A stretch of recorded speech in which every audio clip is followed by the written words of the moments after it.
उत्तराखंड लंबे समय से तीर्थ यात्रियों और पर्यटकों के लिए एक पसंदीदा जगह रही है, जबकि हरिद्वार मैदानी इलाकों में एक प्रमुख तीर्थ स्थल है। राज्य की राजधानी देहरादून एक खूबसूरत हिल स्टेशन होने के अलावा कई एजुकेशनल इंस्टीट्यूट्स के साथ साथ सर्वे ऑफ इंडिया और भारतीय सैन्य अकादमी सहित कई प्रमुख राष्ट्रीय स्तर के संस्थानों की मेजबानी करता है। मसूरी और राज्य में विशेष रूप से गढ़वाल पर्वतीय क्षेत्रों में पर्यटन को बढ़ावा देते हैं। लंबे वीकेंड्स और विशेष अवसरों के अलावा गर्मियों के महीनों में अक्सर बड़ी संख्या में लोग विशेष रूप से दिल्ली एनसीआर से यहाँ पहुँचते हैं। लोग दिल्ली और देहरादून हरिद्वार के बीच सड़क, ट्रेन या हवाई रास्तों से सफर करते हैं। दून और दिल्ली के बीच सड़क मार्ग से यात्रा करने में लगने वाले समय 5 से 7 घंटे तक का होता है। इस तरह ट्रेन से लगभग 5 से 6 घंटे लगते हैं और हालांकि उड़ान में 40 मिनट से 1 घंटे तक का वक्त लगता है, लेकिन हवाई अड्डे से अपने डेस्टिनेशन तक पहुंचने में 1 घंटे से ज़्यादा का समय लग जाता है। National highway authority of India की दिल्ली देहरादून एक्सप्रेसवे परियोजना के पूरा होने के साथ आने वाले समय में भारी बदलाव होगा। 14,000 करोड़ रुपए की परियोजना लागत वाले इस 212 किलोमीटर लंबे 6 लेन के पूरा होने से जो निर्माण अपने आखिरी चरण में है, वो दिल्ली और देहरादून हरिद्वार के बीच यात्रा का समय 2.5 घंटे ही लगाएगा।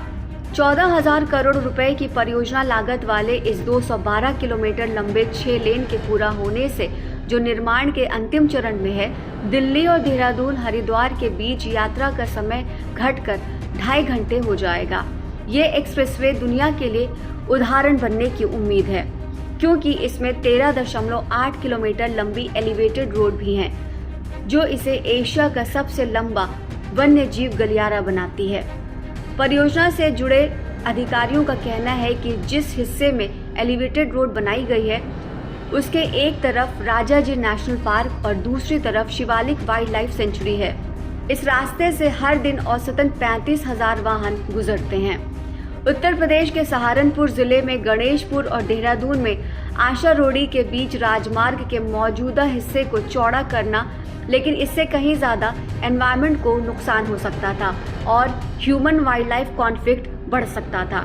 मौजूदा राजमार्ग को चौड़ा करने में लगभग 1.5 लाख पेड़ काटने होंगे, जबकि एलिवेटेड रोड बनाने के लिए तकरीबन 11,000 पेड़ काटने होंगे। एक्सप्रेसवे परियोजना के हिस्से के रूप में देहरादून स्थित wild life institute of India ने इस इलाके में 80 कैमरा ट्रैप लगाए हैं और 3 महीने तक यहां और जंगली जानवरों पर नजर रखी है। इस बीच यहां हिरण, तेंदुए और हाथियों तक लगभग 40 से 50 जंगली जानवरों की प्रजातियों की आवाजाही का पता लगाया गया।